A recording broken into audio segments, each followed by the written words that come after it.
Everyone. ಇವತ್ತು ನಾನು ಬುಧವಾರ ಸಂಜೆ ದೋಸೆಗೆ ರುಬ್ತಾ ಇದ್ದೀನಿ. ಬೆಳಗ್ಗೆನೇ ನೆನೆಸಿದ್ದೆ ದೋಸೆಗೆ. ನಾನು ಮಿಲೆಟ್ನ ನೆನೆಸಿದ್ದೆ, ಆರ್ಕ ಮತ್ತು ಬರ್ಗು. ಅದನ್ನು ರಾತ್ರಿನೇ ರುಬ್ಬಿ ಇಟ್ಟಿದ್ದೀನಿ. ಯಾಕಂದರೆ ದೋಸೆ ಹಿಟ್ಟು ಒಂದು ದಿವಸ ಹುಳಿ ಬಂದರೆ ಚೆನ್ನಾಗಿರುತ್ತೆ. ಅದು ಫರ್ಮೆಂಟೇಷನ್ ಆದ್ರೇ ಒಳ್ಳೆಯದು. ಅದಕ್ಕೋಸ್ಕರ ಇನ್ಸ್ಟೆಂಟಾಗೂ ಕೂಡ ಮಾಡ್ಕೋಬೋದು, ಆದರೆ ನಾನು ರಾತ್ರಿನೇ ಇದನ್ನು ರುಬ್ಬಿ ಇಟ್ಟಿದ್ದೆ. ಆಮೇಲೆ ಇದು ಥರ್ಸ್ಡೇ ಬೆಳಗ್ಗೆ ನಾನು ರಾತ್ರಿನೇ ತೊಳೆದಿಟ್ಟು ಪಾತ್ರೆ ಎಲ್ಲ ಜೋಡಿಸ್ಕೊಂಡು ಟಿಫನ್ಗೆ ಅಂತ ಇವತ್ತು ಕಾಲಿಫ್ಲವರ್ದು ಕರಿ ಮಾಡ್ತಾಯಿದ್ದೀನಿ ದೋಸೆಗೆ. ಅದಕ್ಕೋಸ್ಕರ ಈರುಳ್ಳಿ ಮತ್ತು ಟೊಮೆಟೊನ ಹೆಚ್ಕೊಂಡು ಕಾಲಿಫ್ಲವರ್ನ ಸ್ವಲ್ಪ ಉಪ್ಪು ಮತ್ತು ಅರಿಶಿನ ಹಾಕಿ ಬಿಸಿನೀರಲ್ಲಿ ಒಂದು 5 ನಿಮಿಷ ಈ ಥರ ಕುದಿಸ್ಕೋಬೇಕು. ಆಮೇಲೆ ಅದನ್ನು ಆ ಕಡೆಗೆ ಇಟ್ಬಿಟ್ಟು ಒಂದು ಕಡಾಯಿ ಇಟ್ಟು ಅದಕ್ಕೆ ಸ್ವಲ್ಪ ಆಯಿಲ್ ಹಾಕಿ ಒಂದು ಪಲಾವ್ ಎಲೆ, 1-2 ಪೀಸ್ ಚಕ್ಕೆ, 1-2 ಏಲಕ್ಕಿ ಮತ್ತು ಸ್ವಲ್ಪ ಸೋಂಪು ಮತ್ತು 1-2-3 ಪೀಸು ಲವಂಗನ ಹಾಕಿ ಇದು ಫ್ಲೇವರ್ ಬಿಡೋವರೆಗೂ ಚೆನ್ನಾಗಿ ಬಾಡಿಸ್ತೀನಿ.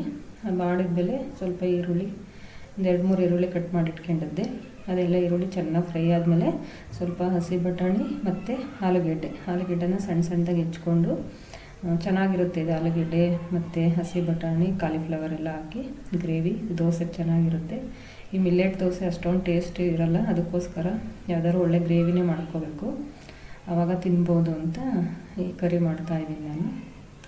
ಆಮೇಲೆ ಇದು ಸ್ವಲ್ಪ ಎಲ್ಲ ಚೆನ್ನಾಗಿ ಬಾಡಿದ್ಮೇಲೆ ಶುಂಠಿ ಬೆಳ್ಳುಳ್ಳಿ ಪೇಸ್ಟ್ ಹಾಕಿ ಅದು ಸಹ ಹಸಿ ವಾಸನೆ ಹೋಗಬೇಕು, ಅಲ್ಲಿವರೆಗೂ ಚೆನ್ನಾಗಿ ಫ್ರೈ ಮಾಡ್ಕೋಬೇಕು. ಆಮೇಲೆ ಟೊಮೆಟೊ ಹಾಕಿ ಅರಿಶಿನ ಮತ್ತು ಉಪ್ಪು ಹಾಕಿದರೆ ಟೊಮೆಟೊ ಚೆನ್ನಾಗಿ ಸಾಫ್ಟಾಗಿ ಬೇಯುತ್ತೆ. ಏಕೆಂದರೆ ಟೊಮೆಟೊ ರುಬ್ಬಿ ಹಾಕಿಲ್ಲ ನಾನು, ಅದಕ್ಕೋಸ್ಕರ ಟೊಮೆಟೊ ಚೆನ್ನಾಗಿ ಸಾಫ್ಟಾಗಿ ಬಂದರೆ ಇದು ಗ್ರೇವಿ ಚೆನ್ನಾಗಿರುತ್ತೆ ಕನ್ಸಿಸ್ಟೆನ್ಸಿ ದೋಸೆಗೆ ಸ್ವಲ್ಪ, ಅದಕ್ಕೋಸ್ಕರ.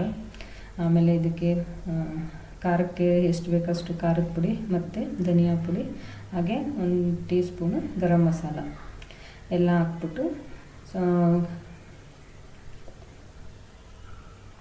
ಬೇಯಿಸಿಟ್ಕೊಂಡಿದ್ದಂಥ ಕಾಲಿಫ್ಲವರ್ನ ಹಾಕಿ ಸ್ವಲ್ಪ ಎಷ್ಟು ಬೇಕಷ್ಟು ನೀರು ಹಾಕ್ಬಿಟ್ಟು ಇದನ್ನು ಒಂದು 10 ನಿಮಿಷ ಸ್ಲಿಮ್ಮಲ್ಲೇ ಬೇಯಿಸ್ಕೋಬೇಕು. ಸ್ಲಿಮ್ಮಲ್ಲೇ ಚೆನ್ನಾಗಿ ಬೆಂದರೆ ನಿಧಾನಕ್ಕೆ ಇದು ಸಾಫ್ಟಾಗಿ ಆಲೂಗೆಡ್ಡೆ ಆಗಲಿ ಮತ್ತು ಕಾಲಿಫ್ಲವರ್ ಆಗಲಿ ಚೆನ್ನಾಗಿ ಬೇಯುತ್ತೆ. ಅದಕ್ಕೋಸ್ಕರ ಇದನ್ನು ಒಂದು 10 ನಿಮಿಷ ಚೆನ್ನಾಗಿ ಮೀಡಿಯಮ್ ಫ್ಲೇಮಲ್ಲಿ ಇಟ್ಕೊಂಡು ಬೇಯಿಸ್ಕೊತೀನಿ. ಆಮೇಲೆ ಇದು ಚೆನ್ನಾಗಿ ಬೆಂದಮೇಲೆ ಸ್ವಲ್ಪ ಕೊತ್ತಂಬರಿನ ಹಾಕಿದರೆ ಸಾಕು. ಅದಕ್ಕೆ ನಾನು ಏನೂ ರುಬ್ಬಿ ಹಾಕಿಲ್ಲ, ಸ್ವಲ್ಪ ಹಾಕಿದರೆ ಕಾಯಿ ಮತ್ತು ಗೋಡಂಬಿನ ಹಾಕ್ಬೋದಿತ್ತು. ನಾನು ಇವತ್ತು ಏನು ರುಬ್ಬದೆ ಹಾಗೆ ಮಾಡ್ತಾಯಿದ್ದೀನಿ. ಈಗ ಗ್ರೇವಿ ಎಲ್ಲ ರೆಡಿ ಆದಮೇಲೆ ದೋಸೆ ಹಾಕ್ಬಿಟ್ಟು, ಈ ದೋಸೆ ಏನು ಅಷ್ಟೊಂದು ಟೇಸ್ಟ್ ಇರೋಲ್ಲ. ಮಿಲೆಟ್ ದೋಸೆ ಮಾಮೂಲಿ ಅಕ್ಕಿ ದೋಸೆ ಬಂದಂಗೇನು ಬರೋಲ್ಲ, ಇದು ಅಷ್ಟೊಂದು ಕ್ರಿಸ್ಪಿಯಾಗಲಿ ಆ ಥರ ಕಲರ್ ಆಗಲಿ ಬರೋಲ್ಲ. ಆದರೆ ಏನೂ ಮಾಡೋಕ್ಕಾಗಲ್ಲ, ಈ ಥರನೂ ಮಾಡ್ಕೊಂಡು ತಿನ್ನಬೇಕಾಗುತ್ತೆ ಒಂದೊಂದು ದಿವಸ ನಾವು. ಆರೋಗ್ಯ ದೃಷ್ಟಿಯಿಂದ ಎಲ್ಲ ಥರನೂ ತಿನ್ನಬೇಕು, ಅದಕ್ಕೋಸ್ಕರ ಅಷ್ಟೇ. ಆಮೇಲೆ ಟಿಫನ್ನ ನನ್ನ ಮಗನಿಗೆ ಟೈಮ್ ಆಗಿತ್ತು, ದೊಡ್ಡ ಮಗ ಕೂಡ ಹೋಗಿದ್ದ, ಚಿಕ್ಕ ಮಗನಿಗೆ ತಿಂಡಿ ಹಾಕ್ಕೊಟ್ಟು ಅವನು ತಿಂತಾಯಿದ್ದ. ಅಷ್ಟರೊಳಗೆ ಒಂದು ಬಾಕ್ಸ್ ಕೂಡ ನಾನು ಪ್ಯಾಕ್ ಮಾಡಿದೆ. ಅವನಿಗೆ ಲಂಚ್ ಬಾಕ್ಸ್ ಎಲ್ಲ ಇಟ್ಟು ವಾಟರ್ ಬಾಟ್ಲಿಗೆಲ್ಲ ನೀರು ತುಂಬಿ ಇಟ್ಟು ಇವಾಗ ಅವನೇ ತಿಂತಾನೆ. ಮೊದಲೆಲ್ಲ ತಿನ್ನಿಸ್ತಾ ಇದ್ದೆ, ಇವಾಗೇನಿಲ್ಲ, ತಿಂತಾನೆ. ದೊಡ್ಡವನಾಗಿದ್ದಾನಲ್ವ, ಸ್ವಲ್ಪ ತಿಂದ್ಬಿಟ್ಟು ಅವನು ಕೂಡ ಸ್ಕೂಲಿಗೆ ರೆಡಿ ಆಗ್ಬೋದ. ಆಮೇಲೆ ಅವನಿಗೆ ಟೆಸ್ಟ್ ನಡೀತಾ ಇತ್ತು, ಅದಕ್ಕೆ ನನಗೆ ಆಲ್ ದ ಬೆಸ್ಟ್ ಹೇಳಮ್ಮ ಅಂತ ಕೇಳ್ತಾ ಇದ್ದ ನಾನು. ಅದಕ್ಕೋಸ್ಕರ ಅವ್ನಿಗೆ ಆಲ್ ದ ಬೆಸ್ಟ್ ಹೇಳಿ ಬಾಯ್ ಹೇಳ್ಬಿಟ್ಟು ಕಳಿಸಿ ನಾನು ಒಂದು 10 ನಿಮಿಷ ರಿಲ್ಯಾಕ್ಸ್ ಮಾಡ್ತೀನಿ. ಅವರಿಬ್ಬರೂ ಕಳಿಸಿ ಎಲ್ಲ ಮಾಡೋ ಅಷ್ಟರೊಳಗೆ ಸಾಕಾಗಿರುತ್ತೆ. ಅದಕ್ಕೋಸ್ಕರ ಒಂದು 10 ನಿಮಿಷ ನೀರು ಕುಡ್ಕೊಂಡು ಕೂತ್ಕೊಂಡು ಆಮೇಲೆ ಮಿಕ್ಕಿರೋ ಕೆಲಸ ಮಾಡೋಣ ಅಂತ ಅಂದ್ಕೊಂಡು, ಯಾವಾಗಲೂ ಅಷ್ಟೇ ಒಂದು 10 ನಿಮಿಷ, ಒಂದೊಂದು ಸಲ ½ ಆನ್ ಅವರ್ ಕೂಡ ಆಗೋಗ್ಬಿಡುತ್ತೆ ಮಾಡಿ ಆಮೇಲೆ ಮಿಕ್ಕಿರೋ ಕೆಲಸ ಮಾಡ್ಕೊಳ್ಳೋದು. ಸರಿ, ಎಲ್ಲ ಒಂದು ಕಡೆಯಿಂದ ಕ್ಲೀನಿಂಗ್ ಮಾಡ್ಕೊಳ್ಳೋಣ. ಇವತ್ತು ಥರ್ಸ್ಡೇ ಆಗಿದ್ದರಿಂದ ಬೇಗ ಎಲ್ಲ ಕೆಲಸ ಮುಗಿಸ್ಕೋಬೇಕಿತ್ತು. ಸರಿ, ಎಲ್ಲ ಕೆಲಸ ಮುಗಿಸ್ಕೊಳ್ಳೋಣ ಅಂತ. ಇವಾಗಂತೂ ಸಿಕ್ಕಾಬಟ್ಟೆ ಡಸ್ಟ್ ಇರುತ್ತೆ, ಗಾಳಿ ಅಲ್ವಾ, ಎಷ್ಟೇ ಕ್ಲೀನ್ ಮಾಡಿದ್ರೂ ಸಿಕ್ಕಾಬಟ್ಟೆ ಧೂಳು ಇವಾಗ. ಅದರಲ್ಲೂ ನಮ್ಮನೆ ಗ್ರೌಂಡ್ ಫ್ಲೋರ್ ಆಗಿರೋದ್ರಿಂದ ಮತ್ತು ನಮ್ಮ ಮುಂದ್ಗಡೆ ಅಲ್ಲಿ ಮತ್ತು ಹಿಂದೆಗಡೆ ಎಲ್ಲ ಕನ್ಸ್ಟ್ರಕ್ಷನ್ ನಡೀತಾ ಇದೆ. ಸೊ ಅದಕ್ಕೋಸ್ಕರ ಸಕ್ಕ ಡಸ್ಟು ಇವಾಗ. ಎಷ್ಟೇ ಕ್ಲೀನ್ ಮಾಡಿದ್ರೂ ಸಿಕ್ಕಾಬಟ್ಟೆ ಡಸ್ಟ್ ಬರುತ್ತೆ. ನಾವು ಬೆಳಗ್ಗೆ ಕ್ಲೀನ್ ಮಾಡಿದ್ರು ಮತ್ತೆ ಸಂಜೆ ಅಷ್ಟರೊಳಗೆ ಅಷ್ಟೇ ಗಲೀಜು ಬಂದು ಕೂತಿರುತ್ತೆ. ಕ್ಲೀನೇ ಮಾಡಿಲ್ವೇನೋ ಅಂದ್ಕೋಬೇಕು, ಆ ಥರ ಧೂಳು ಬರ್ತಾಯಿದೆ ಇವಾಗ. ಏನು ಮಾಡೋಕ್ಕಾಗಲ್ಲ, ಎಷ್ಟಾಗುತ್ತೆ ಅಷ್ಟು ನಮ್ಮ ಕೈಲಿ ಮಾಡೋದು, ಇನ್ನೇನು ಮಾಡೋಕ್ಕಾಗಲ್ಲ. ಮನೇಲಿ ಇದ್ಕೊಂಡು ಇಷ್ಟು ಮಾಡೋಕ್ಕಾಗಲ್ಲ ಅಂದರೆ ಹೆಂಗೆ ಅಲ್ವಾ. ಕೆಲ್ಸಕ್ಕೆ ಹೋಗೋರು ಪಾಪ ಬೆಳಗ್ಗೆನೇ ಎದ್ದು ಎಲ್ಲ ಕೆಲಸ ಮುಗಿಸ್ಕೊಂಡು ಎಷ್ಟು ಬೆಳಗ್ಗೆ ಇಷ್ಟು 8-9 ಗಂಟೆ ಅಷ್ಟೊಳಗೆ ಅವರೆಲ್ಲ ಮುಗಿಸ್ಕೊಂಡು ಹೋಗಿರ್ತಾರೆ. ನಾವಾದರೆ ಆರಾಮಾಗಿ ಮನೇಲಾದರೂ ಇರ್ತೀವಿ, ಸ್ವಲ್ಪ ಹೊತ್ತು ರಿಲ್ಯಾಕ್ಸ್ ಮಾಡಿ ಆಮೇಲೆ ಮಾಡ್ತೀವಿ. ಟೈಮ್ ಸಿಕ್ತಾಗೆಲ್ಲ ಸ್ವಲ್ಪ ಹೊತ್ತು ರೆಸ್ಟ್ ತೊಗೊಂಡು ಕೂಡ ಮಾಡ್ಬೋದು. ಒಂದೇ ಸಲ ಮಾಡಬೇಕು ಅಂತ ಏನಿರಲ್ಲ ನಮ್ಮದು. ಹಾಗಾಗಿ ಎಲ್ಲ ಕೆಲಸ ಮುಗಿಸಿ ಆಮೇಲೆ ಟಿ ವಿ ಯೂನಿಟಲ್ಲೂ ಅಷ್ಟೇ ಸಿಕ್ಕಾಬಟ್ಟೆ ಧೂಳು ಬರ್ತಾಯಿದೆ. ಗ್ಲಾಸ್ ಮೇಲೆಲ್ಲ ಹಂಗೇ ಕೂತ್ಕೊಳ್ಳುತ್ತೆ. ಪ್ರತಿದಿನ ಒರೆಸ್ಬೇಕು, ಆ ಥರ ಇದೆ. ಮಳೆಗಾಲದಲ್ಲೇ ಚೆನ್ನಾಗಿರುತ್ತಪ್ಪ ಅನ್ನಿಸ್ಬೇಕು, ಅಷ್ಟು ಡಸ್ಟ್ ಇವಾಗ. ಏನೂ ಮಾಡೋಕ್ಕಾಗಲ್ಲ. ಎಲ್ಲ ಒಂದು ಕಡೆಯಿಂದ ಕ್ಲೀನ್ ಮಾಡ್ಕೊಂಡು ಬರ್ತಾಯಿದ್ದೀನಿ. ಆಮೇಲೆ ಕಿಚನ್ಗೆ ಬಂದು ಬೆಳಗ್ಗೆ ರಾತ್ರಿನೇ ಪಾತ್ರೆ ಒಂದು ಸಲ ತೊಳೆದ್ರೂ ಮತ್ತೆ ಟಿಫನ್ ಮಾಡಿ ಮಕ್ಕಳನ್ನೆಲ್ಲ ಕಳಿಸಿದ ಮೇಲೆ ಅವರು ಟಿಫನ್ ತಿಂದಿದ್ದು, ನೀರು ಕುಡಿದಿದ್ದಾಗಲಿ, ಹಾಲು ಕುಡಿದಿದ್ದು, ಮತ್ತೆ ಎಷ್ಟೊಂದು ಪಾತ್ರೆ ಇದ್ದೇ ಇರುತ್ತೆ. ಆ ಪಾತ್ರೆ ಎಲ್ಲ ವಾಶ್ ಮಾಡಿ ಕಿಚನ್ನೆಲ್ಲ ಕ್ಲೀನ್ ಮಾಡಿ ಎಲ್ಲ ಅಷ್ಟರೊಳಗೆ ಸುಮಾರು 9:30-10 o'clock ಆಗಿಬಿಡುತ್ತೆ ಒಂದೊಂದು ಸಲ.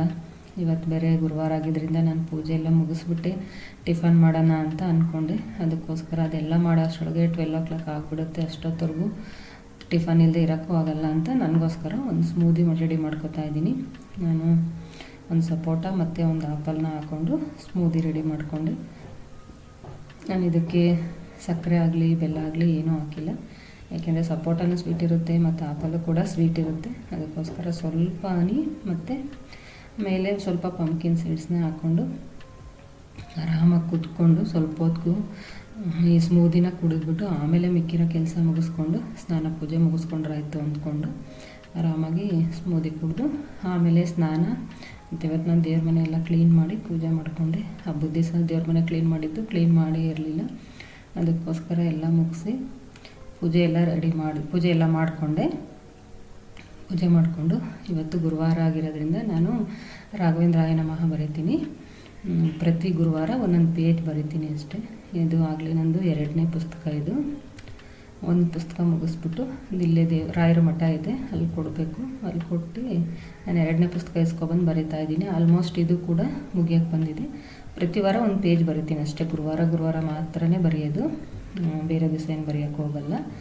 ಅದಕ್ಕೋಸ್ಕರ ಹಾಗೆ ನನ್ನ ಫ್ರೆಂಡ್ ಒಬ್ಬರು ಸ್ವಲ್ಪ ಮಾವಿನಕಾಯಿ ಕೊಟ್ಟಿದ್ದರು, ಅದನ್ನು ಉಪ್ಪಿನಕಾಯಿ ಮಾಡಿಡೋಣ ಅಂತ.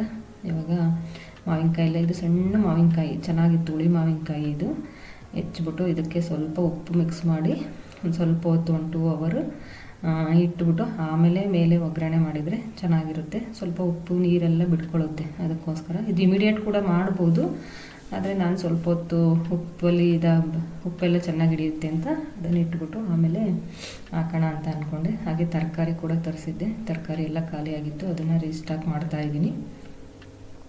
ಯಾವಾಗಲೂ ಅಷ್ಟೇ ಅಲ್ವ, ನಮಗೆ ಮನೇಲಿ ರೇಷನ್ ಆಗಲಿ ತರಕಾರಿ ಆಗಲಿ ಇದ್ಬಿಟ್ರೆ ಆರಾಮಾಗಿ ಟಿಫನ್ ಮಾಡೋದಕ್ಕೆ ಯೋಚನೆ ಇರಲ್ಲ. ಇಲ್ಲಾಂದರೆ ಬೆಳಗ್ಗೆ ಇದ್ದರೆ ಏನಪ್ಪ ಮಾಡೋದು ಅಂತ ಟೆನ್ಷನ್ ಆಗ್ತಿರುತ್ತೆ. ಅದಕ್ಕೋಸ್ಕರ ಇಲ್ಲಾಂದರೆ ತರಕಾರಿ ಇದ್ದರೆ ಏನು ತರಕಾರಿ ಇದೆ ನೋಡಿಕೊಂಡು ಆಲ್ಮೋಸ್ಟ್ ನಾವು ಪ್ಲಾನ್ ಆದರೂ ಮಾಡ್ಕೋಬೋದು. ಹಾಗೆ ಮತ್ತು ಕ್ಯಾರೆಟ್, ಹುರುಳಿಕಾಯಿ ಅಂತೂ ಇರಲೇಬೇಕು. ಇದೊಂಥರ ಯೂನಿವರ್ಸಲ್ ತರಕಾರಿ, ಪ್ರತಿ ದಿವಸ ಬೇಕಾಗುತ್ತೆ. ಇದು ಪಲಾವ್ ಮಾಡಲಿ ಮತ್ತು ಏನಾದರೂ ಗ್ರೇವಿ ಆಗಲಿ, ಕರಿ ಆಗಲಿ, ಸಾಗು ಆಗಲಿ, ಏನೇ ಮಾಡಿದರೆ ಸಾಂಬಾರೇ ಮಾಡಲಿ, ಏನೇ ಮಾಡಿದ್ರೂ ಇವೆರಡು ತರಕಾರಿ ಅಂತೂ ಕಂಪಲ್ಸರಿ ಬೇಕಾಗುತ್ತೆ.